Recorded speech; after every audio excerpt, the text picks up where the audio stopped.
Hey, everybody, and welcome to element 15 in self-responsibility. And today we're still in the section on personal victimhood, and we're going to talk about emotions. But you know this because you've done your workbook. So emotions, gosh, there's emotions can be very powerful. And that all goes back to self-responsibility if you allow them to. They can be positive or negative, all depending on how you judge them, which we've talked all about that judgment thing. So let's look at our prompt. All emotions, wanted or unwanted. Feelings that surface as a result of others. So you have an external event that invokes an emotion. And overall mood, like, oh, I'm always a happy person, or, oh no, I'm a very negative person, or that person is very negative, or I just can't be around that person. They're too happy. Moodiness. And then all the list of emotions, which I only listed a few here: depression, joy, anger, gratitude, unworthiness, so forth. So when I was doing my workbook, the thing that that leapt out at me is that feeling that we associate certain emotions with being a victim to, that it just happens to us, and that we have no control over that. We have no say in the matter.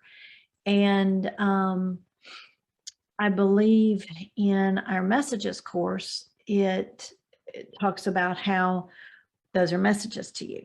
And when we get to a place of claiming our responsibility of emotions, we can then identify those messages, I believe, easier, and then take the responsibility for whatever message that is, whether it's, oh, I need to take a look at something deeper that's triggering that and allow the release of that energy that I'm holding, or it's in my best interest to further explore my bliss, my joy, my happiness, or why I enjoy certain emotions. Do they make me feel safe? For instance, negative emotions. If I enjoy being depressed because that allows me the time that I need to recharge, I mean, that's a whole rabbit hole to go down in. But in claiming that self-responsibility, it kind of just flattens that whole process and says, okay, whatever it is, I'm going to take responsibility for it. And I'm going to look at this emotion, and I'm not going to judge this emotion, and I'm going to just see it for what it is. See if that resonates with me. See if there is a message hidden in this. And then that determines the action that I take or don't take based on that emotion, versus I'm just going to go to the default and fall into that victimhood that I have associated with that emotion. I mean, that's huge. To me, that is just so empowering to say, okay, I'm no longer going to be that leaf that just goes with the flow. I am going to direct my flow. I am going to navigate my emotions. And I really find that just so empowering.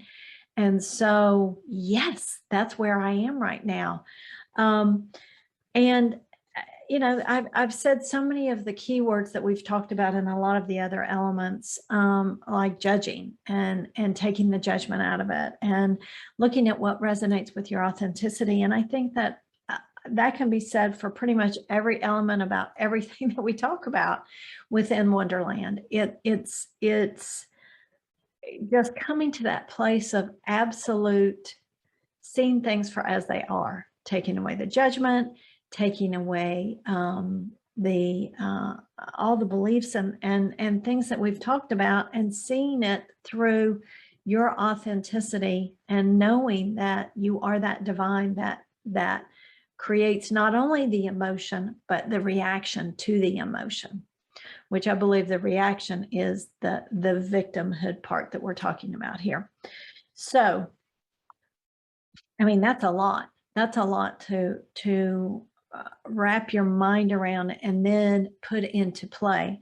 But if we can come to that place where we just recognize, oh, this is an emotion. Let me look at it. Let me step back and objectively look at it and see what level of self-responsibility I'm taking with this emotion. I think that will really help to shift your perspective and not feel like such a victim to your emotions. So let's go ahead and look at our clearing statement for that. It is with ease, joy, and love that I acknowledge, accept, and embrace my responsibility and empowerment in the creation of all aspects of my personal victimhood, including emotions, past, present, and future. I really like that empowerment in the creation, because that right there says that I can create those. I can take responsibility for creating those that bring me bliss and joy and allow that emotion. So I like that. So let's just do what we do. Sit back, close our eyes, take a cleansing deep breath. Step into that collective wholeness.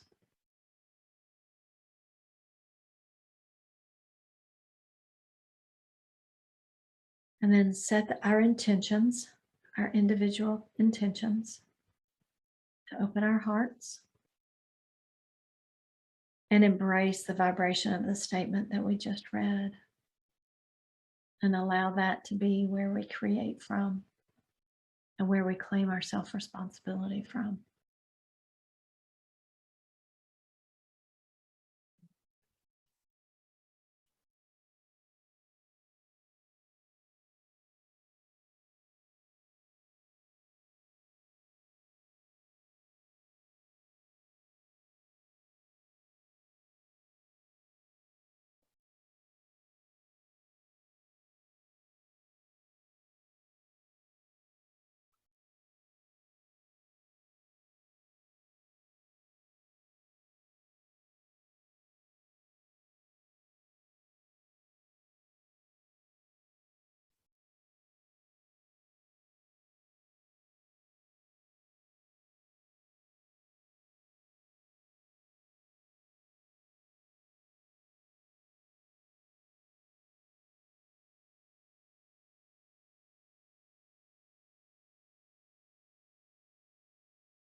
Okay, one more deep breath. Um, well, that was so calming for me. That was, oh, that was very refreshing. I saw it kind of like the weather and about how the highs and the lows create the movement of the weather and create the winds and how we it all serves a purpose. And yeah, I'll have to look closer at that analogy, but that felt really nice and smooth and empowering, choosing those emotions, almost like riding that wave, choosing the wave to ride for what you want to create. Post video affirmation. I am responsible for, empowered by the creation of all aspects of my personal victimhood, including my emotions, past, present, and future. I like that. I think that would be great for journaling today. So I'll have to focus on that. Thanks so much for joining us today, and we will see you on our next element. Bye-bye.